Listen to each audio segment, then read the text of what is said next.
bwana, nimepata mteja bwana kupiga picha za nje. Kweli nikaenda naye nikamwambia kwenye maji, angalia chini kwenye maji.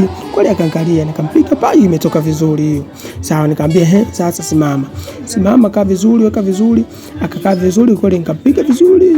Huku jua akakuwa kameenda kitu hicho hapo. Nikamwambia sasa huku jua limetuama, tuanze tu ndani. Nikamseti, nikaona nimwekee dude kiti cha kukalia, nikaona haitoi poa. Nikamwambia basi poa, tubadilishe nani.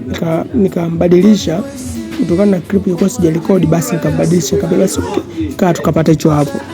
Cha pili hiyo hapo, picha kali sana zote za ndani hizo. Nikamwambia kaa vizuri, nyingine hiyo hapo ya tatu.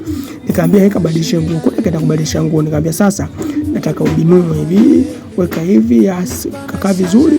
Nikamwambia yes, unaweza kusimama hivi. Nikamwambia hapana, jirudie hiyo hapo, kitu kimetoka. Nikaenda kubadilisha nguo nyingine, kaja akapiga na hiyo hapo mwisho. Picha ziko nyingi sana kutokana na muda. Welcome Creator Beka Studio.